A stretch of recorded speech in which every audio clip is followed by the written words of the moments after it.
我会尽快得到陨落心炎，替你炼制出躯体的。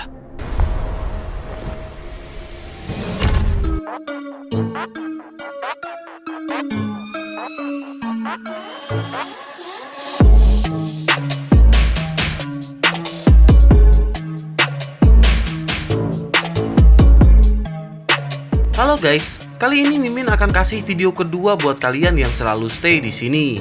Terima kasih untuk kalian yang udah kasih apresiasi lebih buat Mimin dengan ngirim kopi. Kuilah, nggak usah pakai lama-lama lagi, kita kancutkan si Xiaoyan-nya.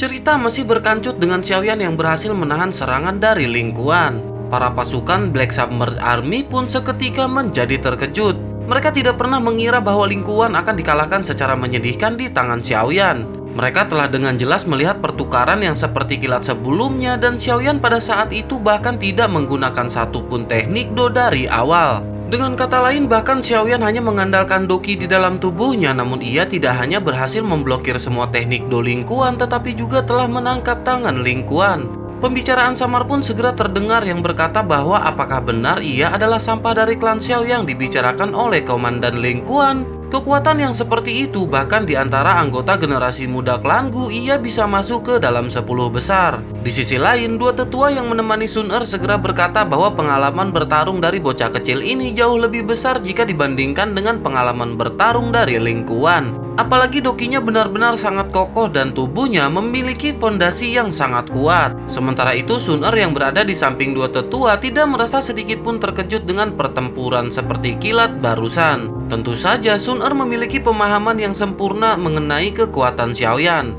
Ling Kuan telah diberkati dengan bakat luar biasa sejak ia masih muda. Meskipun ia telah menjalani pelatihan elit dari klan Gu, namun ia jarang menghadapi duel antara hidup dan mati. Pengalaman tempurnya sama seperti surga dan bumi jika dibandingkan dengan Xiaoyan. Sementara itu, ekspresi dari Ling Kuan berubah pucat karena evaluasi dari Xiaoyan yang dipenuhi dengan rasa kasihan. Tubuhnya pun terus bergetar hingga sesaat kemudian wajahnya tiba-tiba berubah menjadi semerah darah. Doki seketika di dalam tubuhnya pun bergejolak dan ia mengeluarkan raungan. Doki segera melonjak keluar dari tubuhnya dengan ganas hingga akhirnya telapak tangan Ling Kuan segera bergetar dan dengan keras menabrak tangan dari Xiaoyan. Ledakan segera terjadi ketika telapak tangan dari Ling Kuan beradu dengan tinju Xiaoyan yang membentuk perisai. Mata Xiaoyan pun seketika menyipit dan bertanya-tanya apakah ini adalah teknik rahasia. Ekspresi dua tetua juga seketika berubah kemudian berkata bahwa ini merupakan keterampilan darah. Mereka pun menggelengkan kepalanya kemudian lanjut berkata bahwa orang ini benar-benar tidak ingin hidup. Ia bahkan telah menggunakan teknik rahasia yang merugikan dirinya semacam ini. Tatapan mereka pun segera beralih ke arah Sun Er kemudian bertanya apa yang harus mereka lakukan. Sun Er menggelengkan kepalanya kemudian tersenyum dan berkata bahwa mereka tidak perlu repot-repot mengenai Ling Kuan. Pada saat ini Ling Kuan hanya akan membuat namanya menjadi semakin buruk. Di sisi lain, sebuah cahaya petir melintas di seluruh tubuh Ling Kuan yang berada di langit dan benda berwarna merah darah samar-samar merembes keluar. Tatapannya menatap kejam kepada Xiaoyan saat ia mengepalkan tinjunya dan tombak panjang kilat penuh dengan jejak darah perlahan muncul. Xiaoyan memperhatikan Ling Kuan yang membawa momentum menakutkan dan alisnya samar-samar mengerut. Teknik rahasia dari klan Gu ini cukup kuat karena saat ini Xiaoyan merasakan bahwa kekuatan dari Ling Kuan seharusnya telah mendekati level bintang 7 Douzong. Namun terlepas dari seberapa kuat teknik rahasia tersebut sama sekali tidak berguna jika seseorang tidak memiliki fondasi yang kuat. Sementara itu di sisi lain Ling Kuan menatap tajam ke arah Xiaoyan sebelum akhirnya ia pun tersenyum dan seketika tubuhnya menghilang. Xiaoyan pun menggelengkan kepalanya setelah melihat Ling Kuan yang menghilang sebelum akhirnya ia pun menggeser kakinya. Bersamaan dengan itu ruang di belakang Xiaoyan pun mengeluarkan riak dan seketika tombak tajam pun keluar. Xiaoyan pun dengan santai berhasil menghindari serangan tersebut sebelum akhirnya kakinya segera menginjak ruang kosong dan tendangan kuat segera dilesatkan. Ling Kuan pun dengan segera mengeluarkan perisai cahaya, namun ternyata perisai tersebut tidak benar-benar dapat menahan tendangan dari Xiaoyan. Ling Kuan pun mundur beberapa langkah dengan ekspresi yang menjadi gelap dan semakin serius setelah tubuhnya dipukul mundur. Tak lama segel di tangannya sekali lagi berubah dan doki yang agung dengan cepat berbentuk dari telapak tangannya. Xiaoyan menyipitkan matanya saat melihat hal tersebut hingga akhirnya tubuhnya seketika bergerak. Tubuh Xiaoyan telah berada tepat di hadapan Ling Kuan dan bersamaan dengan itu Ling Kuan pun segera melepaskan teknik si Flipping Seal. Ekspresi Xiaoyan pun sedikit terkejut sebelum akhirnya ia bergeser dan siku yang dilapisi dengan api hijau segera menghantam pergelangan tangan Ling Kuan. Suara retakan tulang seketika terdengar jelas ketika siku yang dilapisi api benar-benar membentur pergelangan tangan Ling Kuan. Ekspresi kejam pun melintas di wajah Xiaoyan sebelum akhirnya tinju yang dilapisi dengan api surgawi segera dengan kejam menghantam wajah Ling Kuan. Tinju Xiaoyan mendarat dengan kuat menyebabkan Ling Kuan memuntahkan seteguk darah bersama dengan beberapa gigi yang potel. Tubuhnya pun melesat dengan cepat hingga akhirnya ia bertabrakan dengan keras ke dinding halaman. Kekuatan menakutkan mengguncang dinding sampai runtuh dan fragmen batu terbang ke segala arah.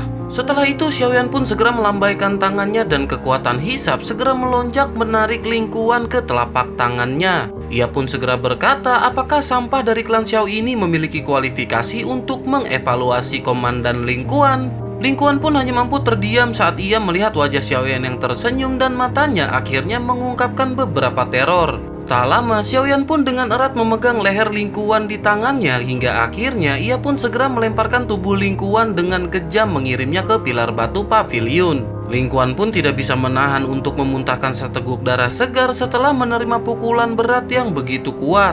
Pada saat ini kekuatan hidupnya benar-benar sangat lemah saat ia terbaring di tanah. Tidak ada yang tahu kondisi dari Ling Kuan saat ini antara hidup atau mati. Anggota Black Submerged Army pun buru-buru bergegas setelah melihat adegan tersebut. Ling Kuan bagaimanapun juga adalah atasan mereka dan jika ia dipukuli sampai mati oleh Xiaoyan di tempat ini maka mereka akan kesulitan lolos dari hukuman ketika mereka kembali. Menyadari kepanikan dari mereka, Xiaoyan pun segera berkata agar mereka tetap tenang karena Ling Kuan saat ini masih hidup. Seketika mereka pun menghela nafas lega setelah mendengar perkataan dari Xiaoyan. Mereka saling berhadapan hanya untuk diam-diam menghela nafas. Salah satu dari mereka segera memisahkan diri dari kelompok dan mengambil tubuh Ling Kuan yang telah berubah menjadi tumpukan lumpur. Setelah itu tubuh mereka pun bergerak dan bergegas menuju ke arah binatang bertanduk tunggal bersayap 4. Mereka tidak pernah menerima perintah dari tetua tersebut terlebih lagi. Bahkan jika mereka menerimanya maka mereka tidak berani menyerang dengan Sun Er di sekitarnya.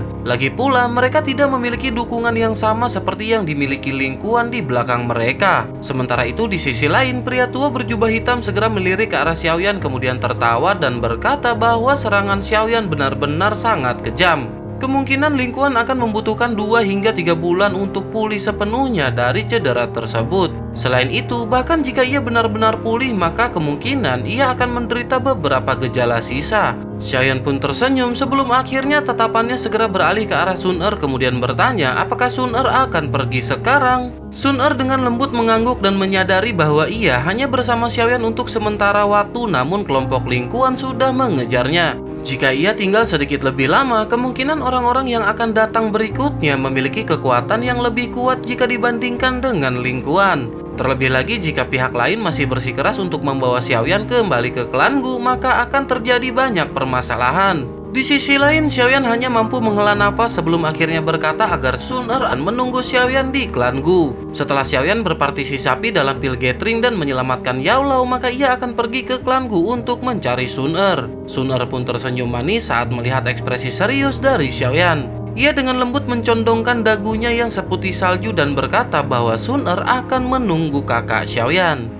Setelah mengatakan hal tersebut, Sun Er pun tidak berlama-lama hingga akhirnya tubuhnya yang indah bergerak dan ia melompat ke langit. Mata Xiaoyan menatap sosok hitam yang berangsur-angsur menjadi jauh dan tangannya perlahan dikencangkan di bawah lengan bajunya. Ia pun bergumam agar Sun Er menunggu Xiaoyan di klan Gu. Ia akan mengungkapkan kekuatan yang bahkan klan Gu harus melihatnya. Xiaoyan ingin memberitahu mereka semua bahwa penglihatan Sun Er memang benar dan klan Xiao tidak memiliki siapapun yang tidak berguna. Setelah semuanya berakhir, Xiaoyan pun segera melirik ke arah Ye Zong kemudian bertanya, bisakah mereka mengadakan perbincangan? Mendengar hal tersebut, Yezong pun tersenyum kemudian mengangguk sebelum akhirnya ia pun masuk ke dalam aula bersama dengan Xinlan. Xiaoyan pun mengikuti Yezong dan Xinlan masuk ke dalam sebuah aula. Setelah di dalam, Xiaoyan pun segera berbicara, bolehkah ia tahu berapa banyak waktu yang tersisa sampai dimulainya pil gathering. Selain itu, persiapan apa saja yang diperlukan sebelum pil gathering dimulai. Yezong pun segera menjawab, jika mereka menghitung waktu yang tersisa dengan tepat, maka mereka seharusnya memiliki sekitar 7 bulan. Namun pil gathering adalah acara istimewa yang jarang terlihat di Pil Tower atau bahkan di wilayah Central Plains. Oleh karena itu, ada juga banyak aturan yang harus diikuti. Cukup banyak orang yang tiba di kota Pil Suci setengah tahun atau bahkan setahun sebelum dimulainya Pil Gathering. Xiaoyan sedikit terkejut dan kembali mengulang perkataan kota Pil Suci yang diucapkan oleh Yezong. Menyadari hal tersebut, Yezong pun tertawa kemudian menjelaskan bahwa kota Pil Suci adalah lokasi markas dari Pil Tower. Kota Pil Suci ini juga biasa disebut dengan kata Pil City. Pemilihan Pil Gathering dimaksudkan untuk menghilangkan beberapa dari mereka yang berpartisipasi atau bisa disebut juga dengan proses seleksi. Bagaimanapun, Pil Gathering adalah pertemuan alkemis termegah di seluruh benua. Para alkemis tanpa keterampilan tidak memiliki kualifikasi untuk berpartisipasi di dalamnya. Para peserta dari Pil Gathering tersebut akan membutuhkan surat rekomendasi terlebih dahulu. Hal ini bukanlah permasalahan yang besar dan itu hanyalah formalitas belaka. Ketika saatnya tiba, maka ia akan menyiapkan satu untuk Tuan Xiaoyan. Klan Ye miliknya mungkin saat ini sedang menurun tetapi masih memiliki kualifikasi untuk menulis surat rekomendasi ini. Selain persyaratan yang sangat keras pada kemampuan seseorang, aspek lain dari Pil Gathering juga cukup baik. Ada juga persyaratan yang cukup longgar dalam hal mengenai usia peserta. Selama seseorang bukan iblis tua yang terkenal di seluruh benua, semua orang dapat berpartisipasi. Tentu saja setiap orang hanya dapat berpartisipasi dalam Pil Gathering sekali seumur hidup. Jika seseorang berpartisipasi di dalamnya kali ini, maka ia tidak akan lagi memiliki kualifikasi untuk berpartisipasi di lain waktu. Xiaoyan tanpa sadar terkejut saat mendengar hal tersebut, kemudian ia pun mengerutkan keningnya dan berkomentar bahwa jika tidak adanya batasan usia, bukankah ini sedikit tidak adil bagi beberapa alkemis muda? Menanggapi hal itu, Yezong pun tertawa kemudian bertanya di manakah adanya letak keadilan mutlak di dunia ini. Selain itu, sebagian besar dari mereka yang memiliki kepercayaan diri untuk datang dan berpartisipasi dalam Pil Gathering memiliki beberapa bakat. Pemilihan Pil Gathering dipisahkan ke dalam level surga, bumi, dan manusia. Dengan kata lain, ini setara dengan 3 putaran eliminasi. Hanya mereka yang dapat bertahan melalui babak penyisihan surga dan tetap berada di belakang yang memiliki kualifikasi untuk berpartisipasi dalam kompetisi final. Xiaoyan agak terkejut setelah mendengar adanya level surga, bumi, dan manusia, kemudian mengerutkan keningnya. Melihat ekspresi dari Xiaoyan, Yezong pun seketika tertawa kemudian berkata bahwa hal itu memang cukup merepotkan. Mereka yang ingin berpartisipasi di dalam Pil Gathering sebagian besar akan tiba di kota Pil Suci sekitar 2 hingga 3 bulan sebelumnya. Dengan kata lain, Tuan Xiaoyan hanya memiliki waktu persiapan 4 bulan yang tersisa. Xiaoyan semakin terkejut setelah menyadari waktu yang ia miliki benar-benar singkat dan 4 bulan adalah waktu yang sangat ngepet untuk melakukan persiapan. Xiaoyan pun berpikir sepertinya ia harus benar-benar serius berlatih penyempurnaan obat selama 4 bulan terakhir ini. Xiaoyan pun perlahan menghembuskan nafas setelah mengambil keputusan di dalam hatinya. Matanya segera melirik ke arah Xinlan yang berada di sampingnya sebelum melihat wajah tersenyum dari Yezong. Xiaoyan pun berkata kepada Yezong bahwa ia telah berjanji kepada Xinlan mengenai Xiaoyan yang akan membantu klan Ye miliknya dalam mendapatkan kembali kursi tetua Menara Pil. Xiaoyan adalah seseorang yang menepati janjinya dan bisakah tetua Yezong memberitahu Xiaoyan tentang kualifikasi apa yang dibutuhkan seseorang untuk memasuki kursi tetua ini? Xinlan dan Yezong pun seketika terkejut saat mereka mendengar pertanyaan dari Xiaoyan dan kegembiraan segera melonjak di wajah mereka. Setelah itu Yezong pun menghela nafas kemudian berkata bahwa tidak terlalu sulit untuk memasuki kursi tetua Pil Tower. Tentu saja ini berbicara secara relatif dan paling tidak klan Ye miliknya saat ini tidak dapat memenuhi kriteria tersebut. Ada total 5 klan besar di wilayah Pil dan 5 klan besar ini sudah ada sejak zaman dulu. Selama waktu tersebut, kepala klan yang mendirikan 5 klan besar semuanya adalah anggota inti dari Pil Tower. Menurut aturan, selama 5 klan besar dapat memenuhi beberapa persyaratan di masa depan, maka mereka akan mendapatkan kursi di kursi tetua Menara Pil. 5 klan besar semuanya memiliki kekuatan yang benar-benar sangatlah besar. Dengan nama besar dari Pil Tower, mereka pada dasarnya dapat menjelajahi wilayah Pil ini tanpa batasan. Bahkan faksi seperti Lembah Sungai Es melihat mereka harus sopan kepada klan tersebut. Namun sangat disayangkan, klan Ye saat ini tidak termasuk dalam daftar tersebut. Sesekali waktu, Pil Tower akan melakukan penilaian terhadap 5 klan besar. Hanya mereka yang lulus ujian yang dapat mempertahankan tempat di antara kursi sesepuh. Xiaoyan pun menyipitkan matanya kemudian bertanya penilaian seperti apa yang mereka lakukan. Yezong pun lanjut menjawab bahwa Pil Tower sangat mementingkan perawatan generasi muda. Target tesnya secara alami adalah anggota dari generasi muda. Kualitas klannya menurun dengan setiap generasi muda berikutnya dan tampaknya semua bakat pemurnian pil secara bertahap telah digiling. Hal tersebut bahkan lebih rendah jika dibandingkan dengan beberapa alkemis yang berada di luar. Sementara bakat Xinlan sudah dianggap cukup baik di kalangan generasi muda ini, namun ia baru saja mencapai level alkemis tingkat 5. Selama setiap tes, 5 klan besar harus mengirim anggota generasi muda untuk mengikuti ujian Pil Tower. Jika mereka lulus ujian, mereka akan dapat mempertahankan kursi mereka. Namun jika mereka gagal lulus ujian, maka segalanya akan menjadi sedikit beresiko. Klan Ye telah gagal 2 kali dan jika mereka gagal lagi kali ini, maka mereka tidak hanya akan kehilangan kualifikasi untuk memasuki kursi tetua Menara Pil, tetapi mereka juga akan tersingkir dari 5 besar klan. 5 klan besar adalah jalan pintas untuk memasuki eselon atas dari Pil Tower. Oleh karena itu, tak terhitung banyaknya mata yang memperhatikan klan Ye. Setelah klan Ye mereka dieliminasi, maka orang-orang akan mengincar klan Ye dan segera menyerbu ke depan. Xiaoyan pun sedikit mengangguk sebelum akhirnya bertanya apakah ujiannya sangat keras. Yezong mengangguk kemudian menghela nafas sebelum akhirnya ia pun menjawab bahwa kualifikasi terendah untuk berpartisipasi di dalam tes semacam ini adalah bahwa sang alkemis harus mendapatkan tingkat 6. Jika seseorang ingin melewatinya, maka seseorang harus mencapai level alkemis tingkat 7 untuk melakukannya. Xiaoyan pun mengangguk setelah mendengar hal tersebut kemudian menjawab bahwa tingkat 7 bukanlah persyaratan yang sangat sulit. Yuzong menghela nafas kemudian berkata dengan bakat Tuan Xiaoyan tentu saja tidak akan sulit.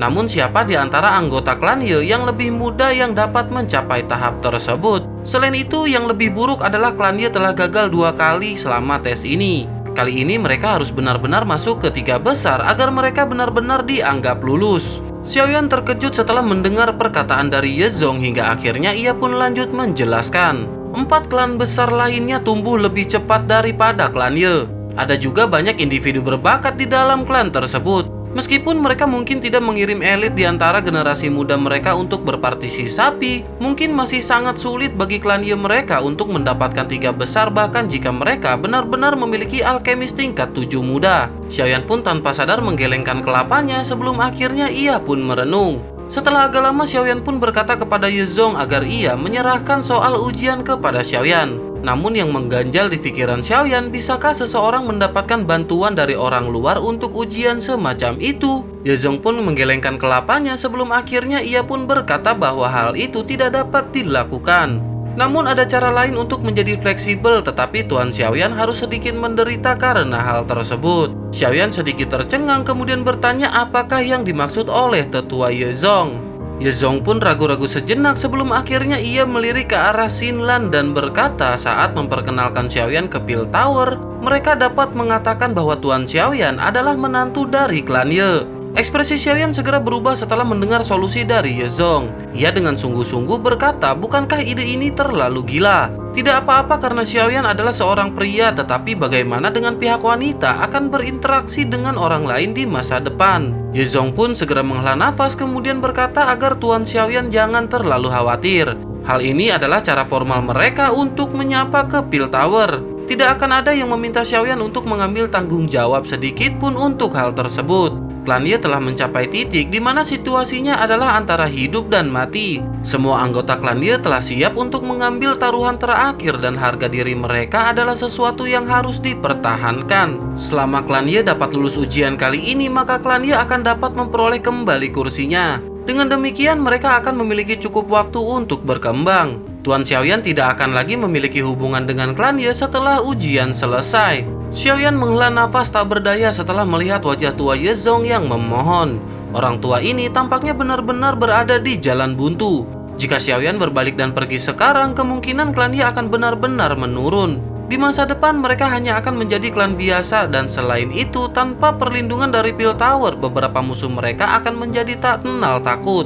Lama setelah itu, tiba-tiba Xinlan berlutut di depan Xiaoyan kemudian meminta Xiaoyan untuk membantu klan Ye sekali ini. Xinlan akan bersedia melakukan apa saja untuk Xiaoyan selama klan Ye baik-baik saja. Ekspresi Xiaoyan benar-benar berubah drastis saat ia melihat Xinlan berlutut kemudian melambaikan tangannya dan memaksa Xinlan untuk bangkit. Xiaoyan pun menghela nafas panjang hingga akhirnya ia pun berkata bahwa ia akan melakukan kesepakatan dengan tetua Yezong. Mendengar hal itu, kegembiraan pun segera melintas di mata Yezong, begitu juga dengan Xinlan. Setelah itu Yezong pun berkata bahwa tes kali ini akan dimulai dalam waktu 2 bulan.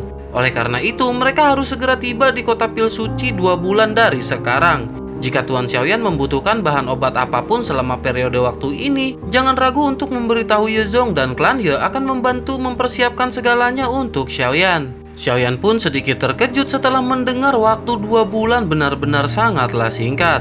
Namun Xiaoyan hanya bisa menganggukkan kepalanya begitu ia mengetahui situasi yang dialami oleh klan Ye.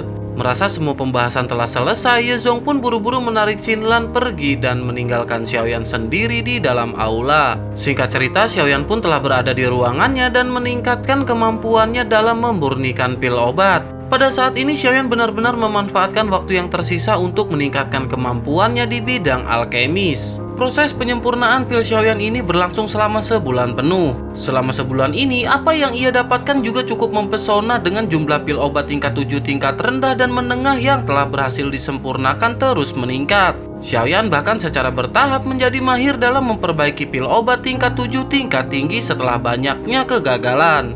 Keadaan penyempurnaan pil Xiaoyan dipatahkan oleh bel yang tiba-tiba berbunyi. Setelah sedikit terkejut, ekspresi Xiaoyan pun mulai sedikit berubah dan ia mengetahui bahwa bel ini adalah panggilan darurat dari klan Ye. Xiaoyan pun bertanya-tanya apakah yang telah terjadi kepada klan Ye. Setelah itu Xiaoyan pun dengan cepat bangkit dan membuka pintu sebelum akhirnya bergegas keluar. Saat ini Xiaoyan sudah membuat janji kepada klan Ye dan Xiaoyan tentu saja tidak bisa hanya berdiam diri di samping jika sesuatu terjadi kepada mereka. Singkat cerita, Xiaoyan pun telah berada di luar dan bertemu dengan dokter peri kecil kemudian bertanya apakah yang terjadi. Dokter peri kecil merentangkan tangannya saat ia melirik ke arah Xiaoyan kemudian mengerutkan kening. Ia pun segera menjawab bahwa klan Ye telah mengalami beberapa masalah. Mata Xiaoyan segera menyapu ke sekeliling kemudian bergumam bahwa masih ada saja seseorang yang berani mencari permasalahan dengan klan Ye. Xiaoyan seketika menyadari bahwa penjaga yang biasanya berjaga di tempat tersebut telah pergi dan sepertinya ini adalah masalah yang tidak biasa.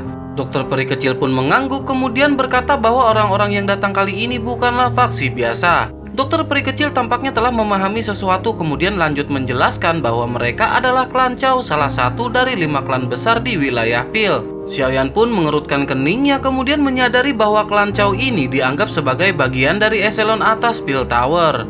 Dengan hal tersebut, bahkan faksi seperti Lembah Sungai Es tidak akan berani menyinggung mereka dengan mudah. Bagaimanapun semua orang di dataran tengah tahu tentang kemampuan yang dimiliki Pil Tower. Xiaoyan pun merenung sejenak sebelum akhirnya bertanya mengapakah mereka datang untuk mencari permasalahan dengan klan Ye. Dokter peri kecil segera menjelaskan situasi yang terjadi bahwa sepertinya karena pernikahan yang berhubungan dengan Xinlan. Saat itu ketika Yezong dan yang lainnya berada dalam situasi putus asa, mereka telah merencanakan untuk membuat Xinlan menikah dengan klan Chao. Dengan demikian, klan Chao akan dapat membantu mereka untuk lulus ujian. Namun klan Ye pada akhirnya akan ditelan oleh klan Chao dan hal itulah yang membuat mereka menyerah pada pernikahan ini setelah Xiaoyan tiba. Siapa yang mengira bahwa klan Chao tiba-tiba akan datang dan bersikeras membawa Xinlan untuk pergi. Xiaoyan pun mengangguk sebelum akhirnya menanyakan di manakah keberadaan dari Tuan Tianhuo Zunzi.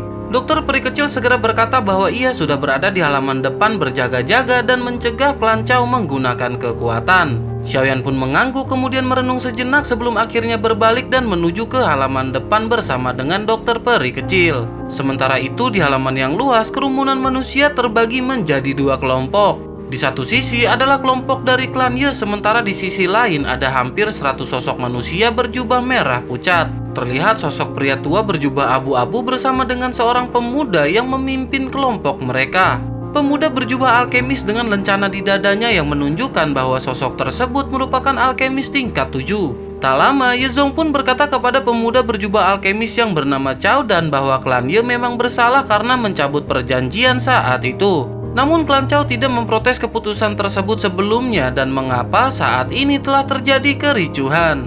Yezong pun lanjut bertanya bolehkah ia tahu apa yang mereka maksudkan dengan hal ini.